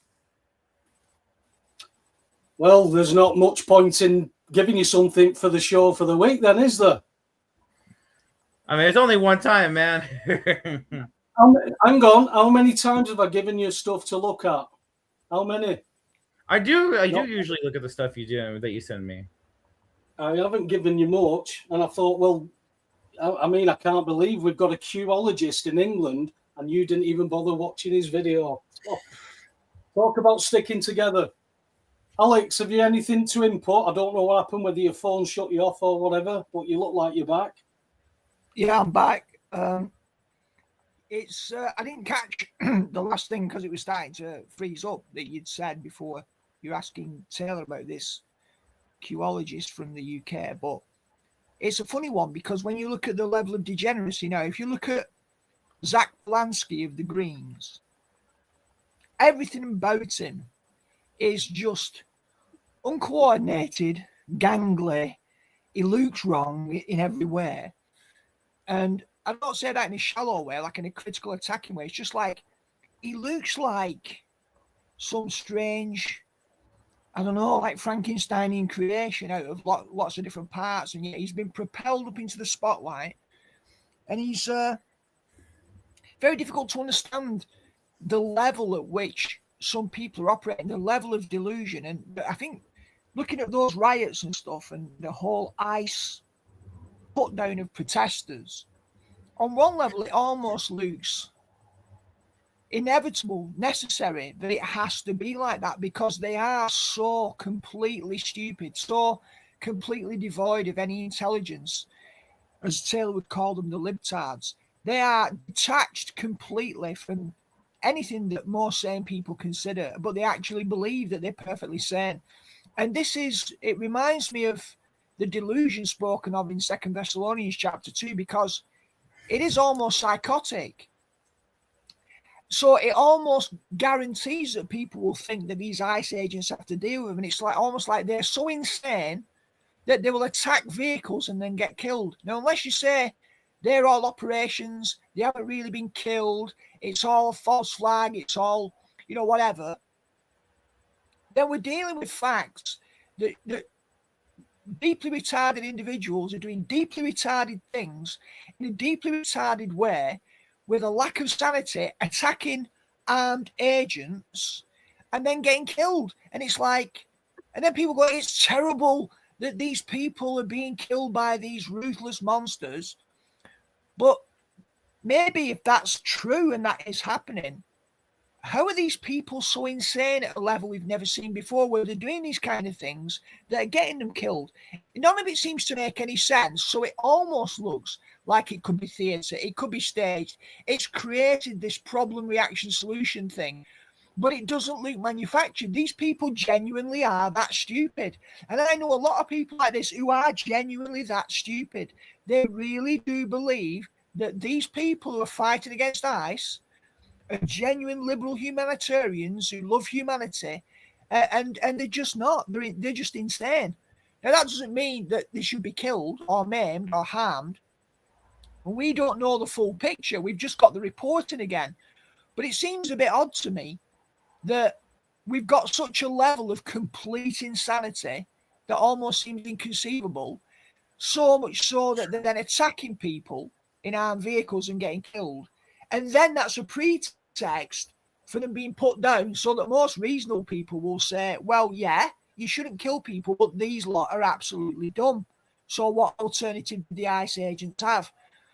I'm not really sure what the answer is, except that the level of degeneracy and stupidity is so great now that I think all we can do is give attention to being sane ourselves, because none of it makes any sense.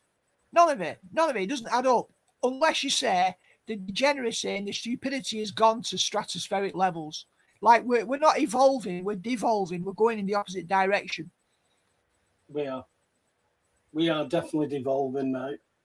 It's all part of the plan. I'm not saying it's all part of Q's plan, but it is all part of the plan to put all of what we would call humanity back on the back foot. But I don't think it's the first time. I think we've had several resets. When we look at Scripture, and it says, from the cross, Jesus rose to the right hand of the Father, where he reigns. All authority in heaven and earth is his. So we come in from a victorious position. Now, all the way through, because Satan is restrained, all the way through, you are talking about his minions under ritual and influence and all this kind of sacrifice and stuff to keep in power. Well, I think every so often there's been people that have got together, come along to expose this, and there's something happened. It looks like we've had several resets where history has been voided and then it's been backfilled. So we're getting a narrative of history rather than true history. We've already seen examples of this. The Tartarian stuff is so prominent, and there's no explanation. That I've certainly not found any good explanations for these monumental buildings built by people with horse and cart on mud roads, and they've decided, I'll build this little shed for me to live in, whilst I build this monumental building that seems to match buildings from all over the place.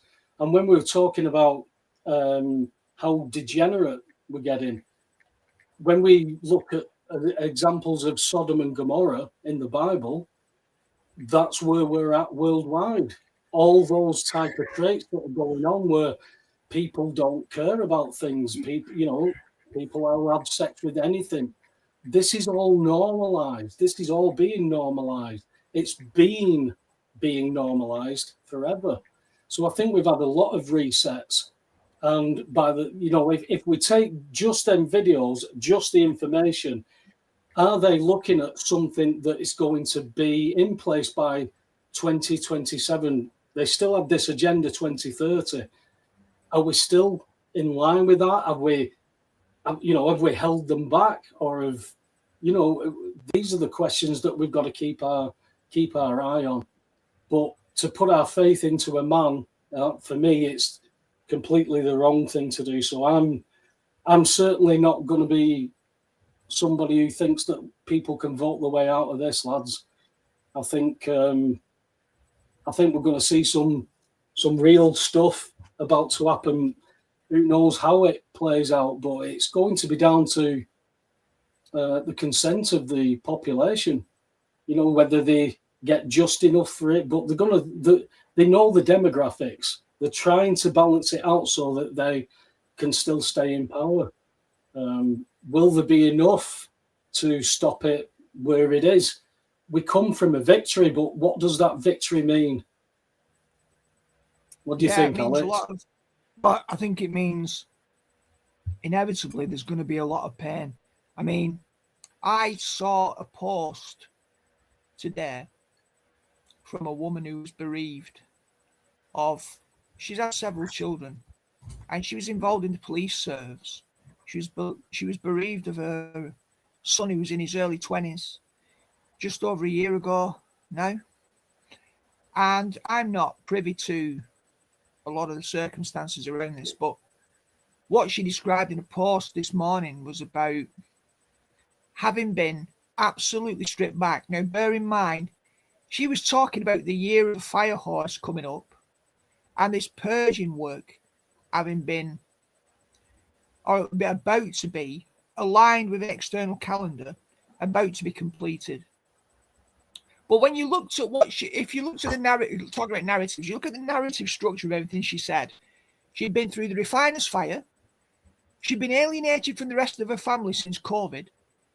And everything that was going on, ever since the bereavement, after the funeral, she'd had no support from the family.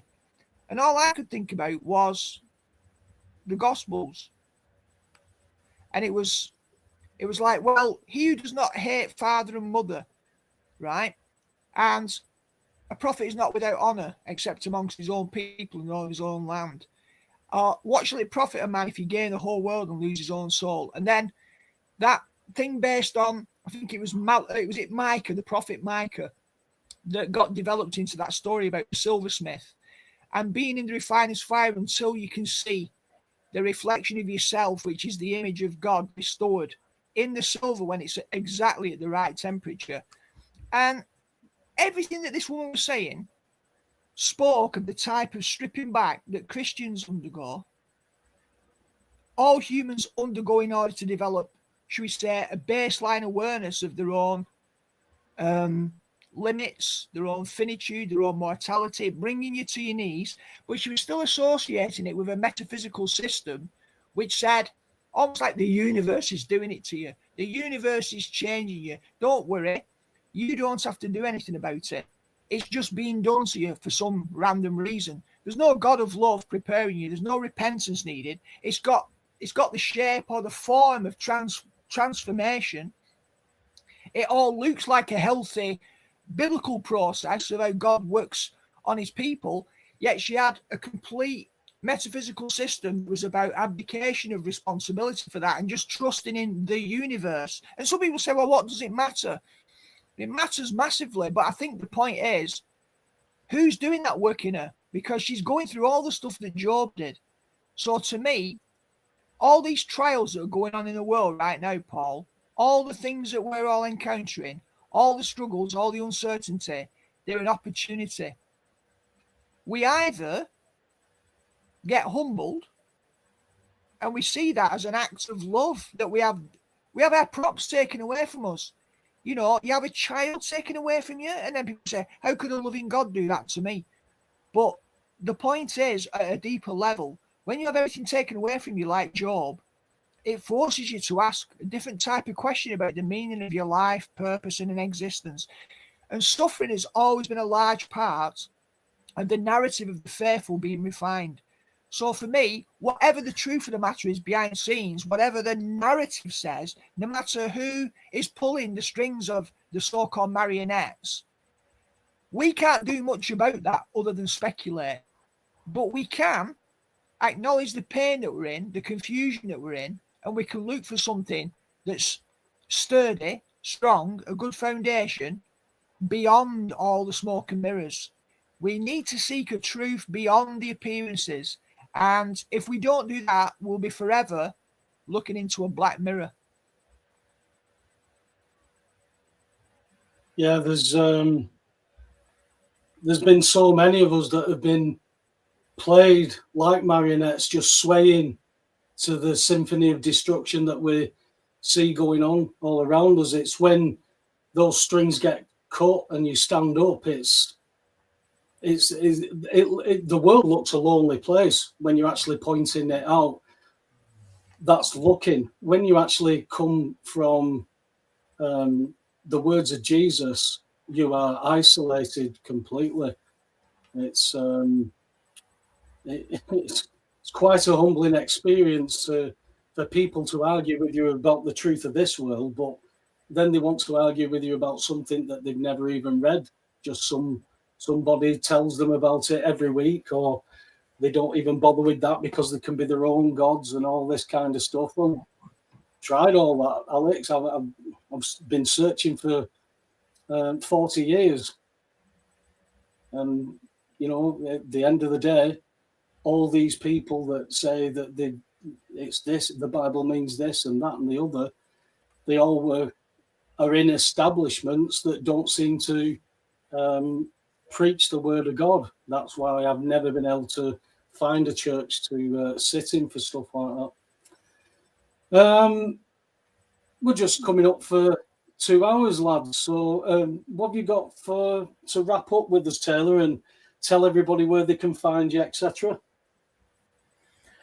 Okay, so what's it called? Well,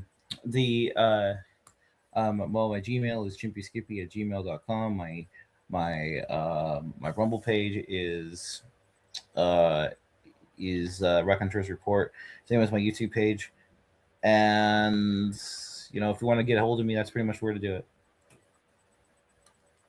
Oh God, thanks for coming on, mate. Thanks for giving up some of your time to come and share your information with us, pal. It's much appreciated. All right, yeah, no problem. Okay, I'll speak to you through the week, Taylor. And if I give you a video to watch, yeah. Yeah. All right. All right, mate. Take it easy. God bless. Yeah, you God bless. What have you got for us in wrapping up then, mate? I don't know. I just feel like we always come back to the same place, don't we? And we've said this periodically, really, that the world's a big place. There's a lot going on. Like I said earlier, there's no simplistic. It's called in statistics a univariate analysis. You often heard Jordan Peterson talking about univariate analysis when he talked about the gender pay gap, when they were all saying there was a gender pay gap between men and women, which there isn't. They were doing a univariate analysis. So they weren't comparing like with like. So they were just taking one aspect of the data and comparing those. They weren't looking at women doing more or less part-time work, the types of jobs that women were choosing to do compared to the types of jobs that men were choosing to do. And for the reasons why they were choosing those types of jobs to fit around other lifestyle concerns. The univariate analysis just said, what's the data say? Women earn less than men. Yes, they do. But that's a false narrative when it talks about a gender pay gap. There isn't a pay gap. It's all predicated upon choice. So the problem that we've got with uncritical thinking is that people will time and time again settle for these nice little soundbite approaches, and they'll settle for the approaches that suit the position that they want to peddle. So humans have an inbuilt tendency to want to simplify their life, and which is not a bad thing, but when they do so at the cost of shaping narratives which support often a biased and inaccurate view of reality, it makes it very difficult for said humans to come together, because they all become these screaming voices trying to shout over the top of other screaming voices in the marketplace of ideas. And it all just becomes, you know, an echo chamber at best, or a din. So the thing is, if we don't have some coordinates outside of that, if we don't take a realistic perspective about what we see in life, if we don't understand that complexity is complex for a reason, we'll just keep seeking simple solutions, and then when it doesn't quite fit, stick our head in the sand and make our theory, you know, distort the facts or assimilate the facts. So personally, I think everyone, not just who's watching this show, but everybody we might hope might watch this show in the future, I personally believe it's the same message every week, which we'll never get away from. When you get up in the morning, you've got two choices, right? You can live on autopilot and go through the motions, and then complain about everything that happens because you lived on autopilot and went through the motions. Or you can face the really difficult fact that in a busy life, you might have to take aside some time to reflect on all the facets of your life and why you still think, while you're living it, that you're here.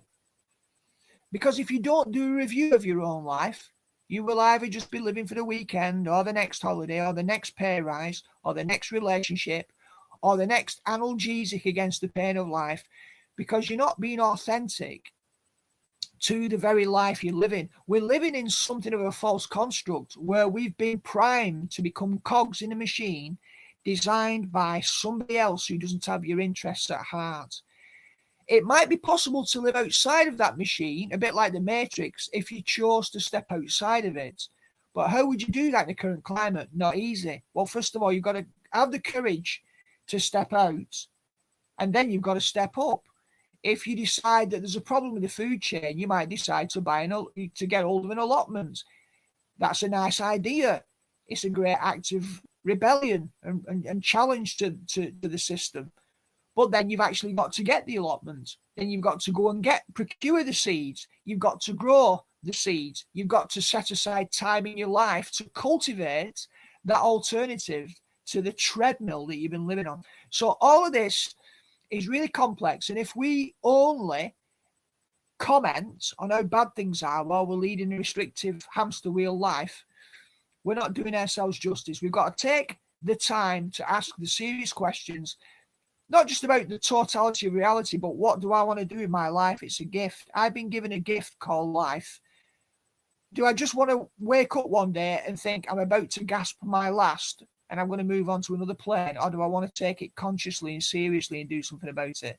And ultimately, if people can't get there, they'll keep chasing their own tail and speculating about this, what theory will explain this or what theory will explain that. And they'll just keep going round and round in circles. So ultimately, that's what we're here to do, mate. We're here to try and encourage people, not to force feed them Christian faith. What we're trying to do is say, look, get authentic and real. Ask the key questions in your life on every level, and then ask yourself, what do I believe might be the most satisfactory answer that isn't just about human beings thinking they know it all? That's a hard one, that though, isn't it? That we tend to look towards pride and ego, and that's the main reason we're in this position, was that pride. Anyway, thanks for everybody in the chat room tonight. It's been busy in there as usual. It's humbling that people give up the time to come and listen. Hopefully we give you some food for thought. We don't expect you to come here and just believe everything that we say, because I wouldn't go and believe anything anybody says either. But it is coming to the point where you should be having a look at this stuff to see whether there is something you can do. Alex talks about seeds and allotments and things like that. A few tins to one side just in case, candles in case we start getting rations on our electricity again. We've got to be not proactive as such, but we've got to be at least looking, because this stuff is happening and they are testing the water. They tested it with COVID and people passed with flying colours. They got away with a lot and people are still dying from it. Some of my family and friends being part of that. So please take our information, look through it, put it on a table, sort it all out, and then come back and tell us where we're wrong or tell us where we're right or bring us new information. But it's very easy to sit either in the chat room and criticise, and it's easy to criticise other people when you're not doing anything. But Martin Niemöller's story is not too far from any of us right now. So I think it's something we should all be looking to start doing. Thanks for everybody who's made it this far, and anybody who's watched it not on the live show. Thanks again. You're the reason why we keep doing this, because you keep coming and you keep listening, and hopefully within 12 people we get to speak to everybody. Night, God bless, lads and girls. I'll see you next week. See you later.